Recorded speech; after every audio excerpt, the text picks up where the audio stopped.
Sir ఇప్పుడు 30వ వార్డులో Congress party నుంచి కౌన్సిలర్గా మీరు పోటీ చేస్తున్నారని తెలిసింది. కౌన్సిలర్గా పోటీ చేయడానికి మాత్రమే కాంగ్రెస్ పార్టీలో చేరారా? నేను ఎదగడానికి ఉపయోగపడిన ఈ సమాజానికి చేయుతనివ్వడం నా బాధ్యత. స్థానికులు అయినప్పటికీ కూడా ఇక్కడ ఉండరు, కేవలమైన పొలిటికల్ కోసం ఇక్కడికి వచ్చారు. ఏ వ్యాపార నిమిత్తం వెళ్ళలేదు నేను అక్కడికి, భూ కబ్జాల కోసం వెళ్ళలేదు నేను అక్కడికి, ఇంకేదో దందాలు చేయడానికి వెళ్ళలేదు నేను అక్కడికి, ఉద్యోగరీత్యా మాత్రం వెళ్ళాను.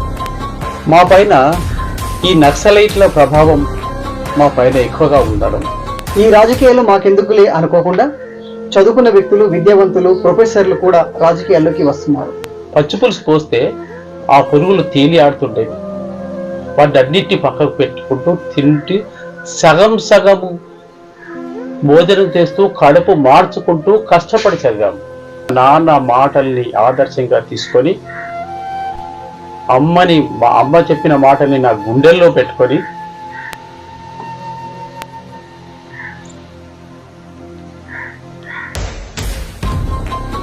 ప్రయాణం సాగించాను. మా నాయకుడు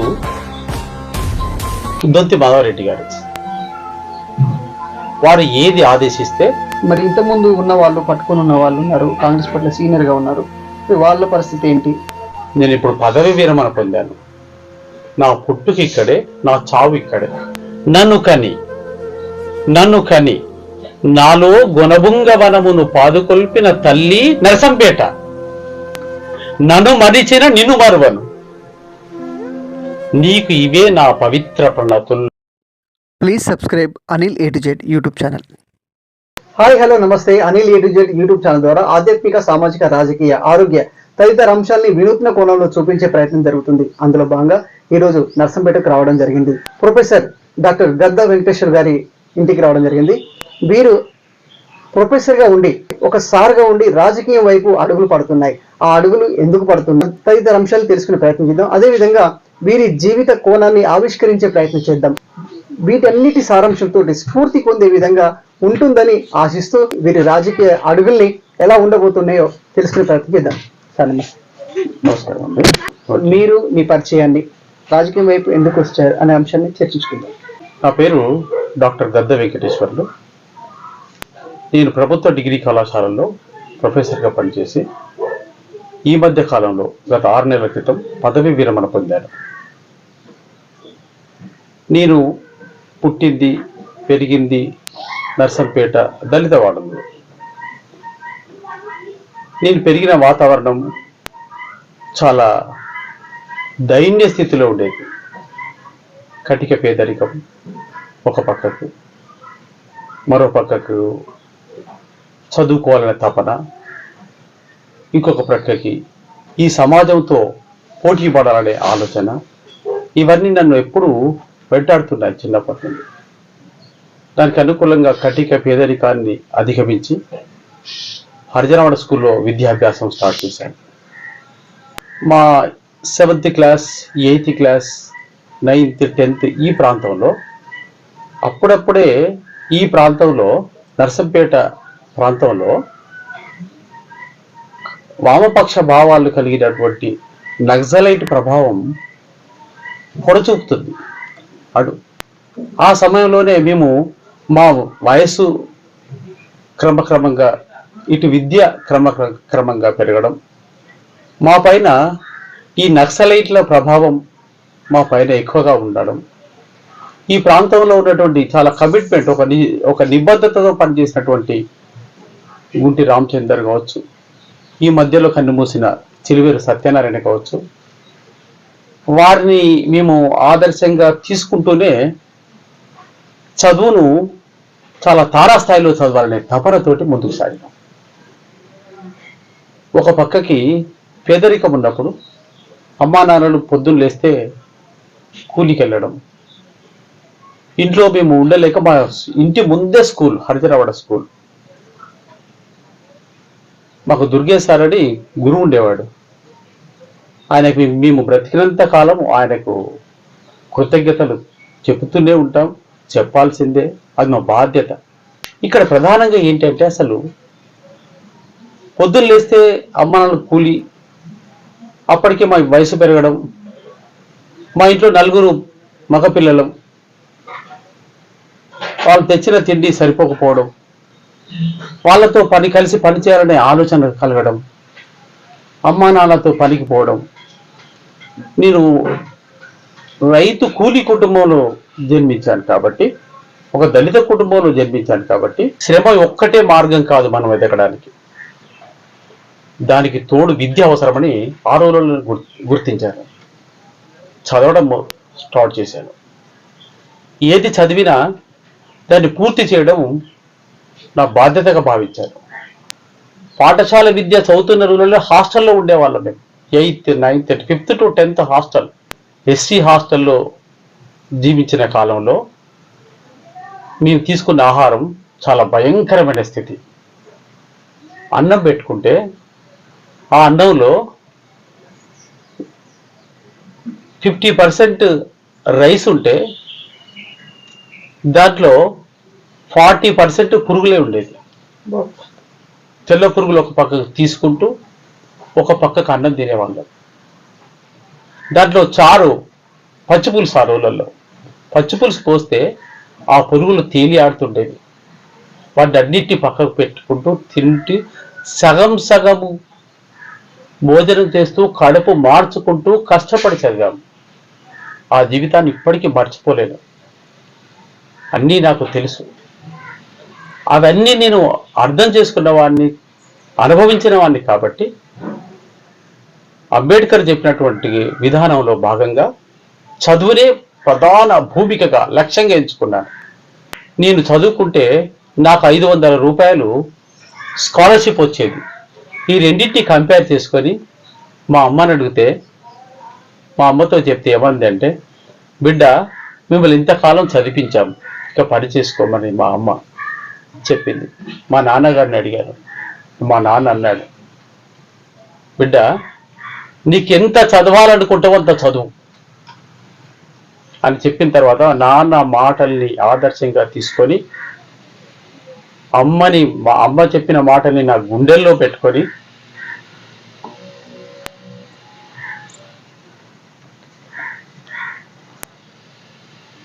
ప్రయాణం సాగించాను. నాకు ఉస్మానియా విశ్వవిద్యాలయంలో సీట్ రావడం, 25 రూపాయల డబ్బులతోటి హైదరాబాద్కి వెళ్ళాను. 2 రూపాయలు బస్ ఛార్జెస్, 7 రూపాయలు కాకతీయ ప్యాసింజర్ ఛార్జెస్, 7, 2, 9 రూపాయలు పోగా మిగిలిన రూపాయలతో అక్కడ ఉండి 1 రూపాయి పరీక్ష ఫీజు చాలను, అక్కడ అడ్మిషన్ చాలను, 1 రూపాయి బ్యాంక్ చాలను కట్టి అక్కడి నుండి నా విద్యా ప్రస్థానం, పోస్ట్ గ్రాడ్యుయేషన్, ఉన్నత విద్యా ప్రస్థానం సాగించాను. అది నాకు గొప్ప జీవితాన్ని ఇచ్చిందని నేను భావిస్తున్నాను. హైదరాబాద్లో చదివినప్పటికీ సెలవులు దొరికితే నర్సంపేటకు వచ్చేవాడిని. మా నాన్నతో కలిసి కర్రపోత పనికి కూడా వెళ్ళేవాడిని. ఏ పని చేస్తే బావులు తీయడం కానీ, గడ్డలు తవ్వడం కానీ, మట్టి మోయడం కానీ, బండి కొట్టడం కానీ, అవన్నీ కూడా మా అమ్మా నాన్నల నుంచి నేను నేర్చుకునేవే. నేను ఎంతో శ్రమించాను, ఉద్యోగ జీవితంలో అడుగుపెట్టాను. ఏ వ్యక్తి అయినా కూడా సాధారణంగా ఎదిగితే వెనుకకు చూసుకోరు. నేను ఎదిగాను. నా వెనుక ఉన్నటువంటి స్థితిగతులు నాకు తెలుసు, వారి కష్ట సుఖాలు నాకు తెలుసు. ఎక్కడి నుంచి వచ్చానో అక్కడి నుంచే ప్రారంభం చేయాలనుకున్నాను. మీరు కాంగ్రెస్ పార్టీని ఎంచుకోవడానికి ప్రధాన కారణం ఏంటి సార్? కాంగ్రెస్ పార్టీ విధానాలు, వారిచ్చే పథకాలు, ప్రవేశపెట్టిన పథకాలు అద్భుతం అని చెప్పవచ్చు. మొదటి నుండి మా తండ్రి కాంగ్రెస్, మా తాత కాంగ్రెస్, నేను కాంగ్రెస్లో పనిచేయాలనుకున్నాను. కాంగ్రెస్ ఆనాటి నుండి ఈనాటి వరకు పేద ప్రజలకు అందుబాటులో ఉంటున్నటువంటి, అన్ని వర్గాల ప్రజల్ని ఆకట్టుకుంటున్నటువంటి కాంగ్రెస్ పార్టీ. అందుకే నేను కాంగ్రెస్ పార్టీ పట్ల అనుకూలంగా ఆకర్షితున్నాయి. కమిట్మెంట్తో, ఒక నిబద్ధతతోటి పనిచేయడానికే నేను వచ్చాను. మనం ఎంత కాదన్నా మన ఇంట్లో ఉన్నటువంటి కూతురు కావచ్చు, చెల్లి కావచ్చు, అమ్మ కావచ్చు, ఇవాళ మనం ఒక రూపాయి ఇవ్వకుండానే ప్రయాణం చేయగలుగుతుంది, తను అనుకున్న లక్ష్య గమ్యాన్ని చేరుకోగలుగుతుంది అంటే బికాస్ ఆఫ్ కాంగ్రెస్ పార్టీ. ఉచిత బస్సులు చాలా మంది వ్యతిరేకిస్తున్నారు కదా సార్, దీన్ని ఏ కోణంలో చూస్తారు? ఇవాళ మహిళలంతా కూడా ఈ ప్రాంతం నుంచి సిటీ ప్రాంతాలకు వెళ్ళి అక్కడ షాపింగ్ మాల్స్లో పనిచేస్తున్నారు, హాస్పిటల్స్లలో పనిచేస్తున్నారు, వివిధ కర్మాగారాల్లో పనిచేస్తున్నారు. ఈ కర్మాగారాల్లో పనిచేసే మహిళలకు వాళ్ళకు వచ్చేదే చాలా చిన్న జీతం, డైలీ వేజెస్, దినసరి వేతనంతో పనిచేస్తున్నారు. వాళ్ళకు వచ్చే వేతనంలో బస్ ఛార్జీలు పెట్టుకొని వివిధ ప్రాంతాలకు వెళ్ళి ఉద్యోగం చేసి తిరిగి ఇంటికి రావాలంటే చాలా కష్టం. కాబట్టి ఇవన్నీ కాంగ్రెస్ పార్టీ ప్రభుత్వము గమనించి మహిళలకి ఏది అవసరమో అది ఇచ్చింది. పథకాలన్నీ కూడా నిరుపేదలకు సంబంధించినవి.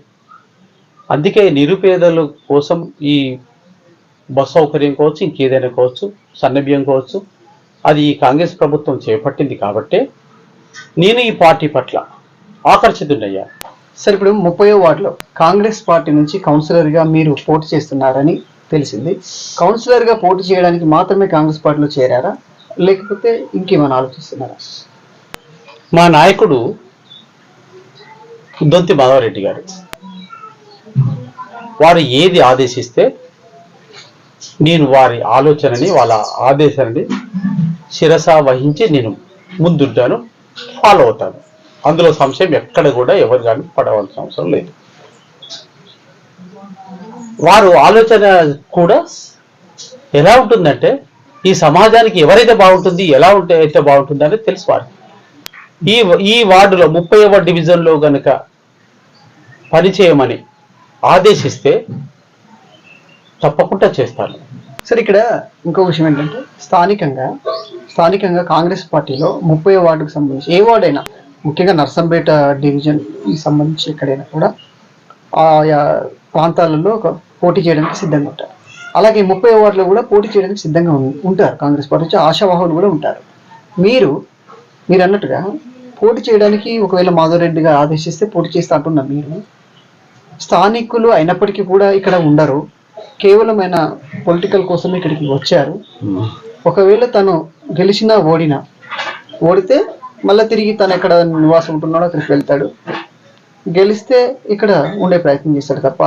మరి ఇంతకుముందు ఉన్న వాళ్ళు, పట్టుకొని ఉన్న వాళ్ళు ఉన్నారు, కాంగ్రెస్ పార్టీలో సీనియర్గా ఉన్నారు, వాళ్ళ పరిస్థితి ఏంటి అని అంటున్నారు. ఒకవేళ సీనియర్గా చూస్తే వారికి టికెట్ వచ్చే అవకాశాలు ఉన్నాయా, మీకు వస్తాయని ఎట్లా అనుకుంటున్నారు? నేను ఇక్కడ పుట్టి పెరిగి చదువు రీత్యా నేను పట్నంకి వెళ్ళాను, హైదరాబాద్కి వెళ్ళాను. చదువుకున్నాను కాబట్టి ఉద్యోగం వచ్చింది. చదువు కోసం, ఉద్యోగం కోసం వరంగల్ జిల్లాలో ఉన్నటువంటి హనుమకొండ, పరకాల, నర్సంపేటలో పనిచేశాను తప్ప మరొక చోట చేయలేదు. తర్వాత నేను ఏ వ్యాపార నిమిత్తం వెళ్ళలేదు, నేను అక్కడికి భూ కబ్జాల కోసం వెళ్ళలేదు, నేను అక్కడికి ఇంకేదో దందాలు చేయడానికి వెళ్ళలేదు, నేను అక్కడికి ఉద్యోగరీత్యా మాత్రం వెళ్ళాను. ఇక్కడ మా ఇల్లు నర్సంపేట హరిజనవాడ స్కూల్ కోసం మా ఫాదరు 50 సంవత్సరాల క్రితమే ఇచ్చేశాడు. అదొక 10 గుంటల స్థలం. అది నేను బయటకు వెళ్ళడం అనేది జరగదు. నేను ఇప్పుడు పదవి విరమణ పొందాను. నా పుట్టుక ఇక్కడే, నా చావు ఇక్కడే. ఇక్కడ వదిలి వెళ్ళడానికి ఎట్టి పరిస్థితుల్లో వీలే లేదు. నన్ను కని నాలో గుణభుంగ వనమును పాదుకొల్పిన తల్లి నరసంపేట, నన్ను మరిచిన నిన్ను మరువను, నీకు ఇవే నా పవిత్ర ప్రణతుల్. ఆ పద్యమే నాకు ఆదర్శం. ఆ పద్యం నుండి భావము ఒక్కసారి అర్థం చేసుకున్న వాళ్ళు ఎవరైనా కూడా పుట్టిన గడ్డకి రుణపడి ఉండాల్సిందే. ఇక్కడ సమాజానికి నేను రుణపడి ఉన్నాను. ఈ ప్రాంత ప్రజలకి, ముఖ్యంగా 30వ వార్డు ప్రజలకి దొంతి మాధవరెడ్డి సార్ గనుక అవకాశం ఇస్తే నేను నిస్వార్థంతో, అంకిత భావంతో నిష్కల్మషంగా పనిచేస్తాను. ఈ సమాజాన్ని, నేను పుట్టి పెరిగిన సమాజాన్ని బాగా అధ్యయనం చేశాను కాబట్టి తప్పకుండా మార్పు తీసుకురావడానికి ప్రయత్నం చేస్తాను. అది ఇండ్లు కావచ్చు, రోడ్లు కావచ్చు, మురికి కాలువలు కావచ్చు, వారికి ఉన్నటువంటి సామాజిక, ఆర్థిక, రాజకీయ చైతన్యం తీసుకురావడానికి, వాళ్ళలో మార్పు తీసుకురావడానికి శత విధాల నేను ప్రయత్నం చేస్తాను. మరి అవకాశం ఇస్తే దాంట్లో ముందు వరుసలో ఉంటాను. నేను ఎదగడానికి ఉపయోగపడిన ఈ సమాజానికి చైతన్యవ్వడం నా బాధ్యత.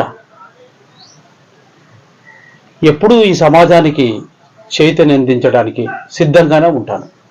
మా నాయకుడు 30వ వార్డు నుండి పోటీ చేయమని ఆదేశిస్తే ఆ చైతన్యం అందించడానికి నాకు మరింత బలాన్ని చేకూరుస్తుందని నేను భావిస్తున్నాను.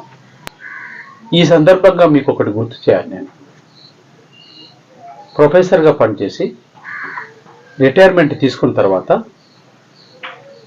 నర్సంపేటలో అడుగుపెట్టి వ్యవసాయం చేశాను. 5 ఎకరాల పొలాన్ని కౌలుకు తీసుకొని 5 ఎకరాలు 6 నెలల కాలం పాటు నేనే స్వయంగా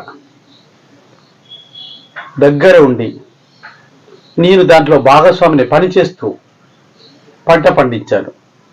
ఆ పంట ఇటీవల కాలంలోనే మార్కెట్లో పంపించడం, ప్రభుత్వానికి అమ్మడం జరిగింది. అది నాకు ఎంతో సంతోషాన్ని ఇచ్చింది. అంతేకాదు, నాకున్న ఎకరంలో మొక్కజొన్న పండించాను. అధిక వర్షపాతం ఈ సంవత్సరం ఉండడం వల్ల కాస్త జాలుబడి అంత అధికంగా దిగుబడి ఇవ్వలేదు, కానీ నాకు సంతృప్తినిచ్చింది. అది నాకెంతో, నా జీవితంలో రిటైర్మెంట్ అయిన తర్వాత కూడా నేను ఏదైనా సాధించగలను అనే విశ్వాసాన్ని ఈ వ్యవసాయం నాకు ఆత్మవిశ్వాసాన్ని పెంచిందని భావిస్తున్నాను. ఈ రాజకీయాలు మాకెందుకులే అనుకోకుండా చదువుకున్న వ్యక్తులు, విద్యావంతులు, ప్రొఫెసర్లు కూడా రాజకీయాల్లోకి వస్తున్నారు. వచ్చి ఆ రాజకీయాన్ని ప్రక్షాళన చేయడానికి తమ వంతుగా బాధ్యతగా చేస్తున్నారు. అటువంటి వారిలో డాక్టర్ ప్రొఫెసర్ గద్ద వెంకటేశ్వర సార్ కూడా రావడం జరిగింది. ఈ సార్ అడుగులు రాజకీయం వైపు పడ్డాయి. వాస్తవంగా ఇటువంటి వ్యక్తులు రావాల్సిన అవసరం ఉంది. వీరి నాయకుడు అయినటువంటి మోదారెడ్డి గారు ఆదేశిస్తే 30వ వార్డులో కౌన్సిలర్గా పోటీ చేయడానికి సిద్ధంగా ఉన్నారు. ఇటువంటి విద్యావంతులు, చదువుకున్న వ్యక్తులు, కష్టం తెలిసిన వ్యక్తులు, డబ్బు సంచులతో కాకుండా అర్ధాకలితో పెరిగిన వ్యక్తులు, కన్నీళ్లతో పైకొచ్చిన వ్యక్తులు, వీరు గెలవాలని Anil A to Z YouTube channel కూడా కోరుకుంటుంది.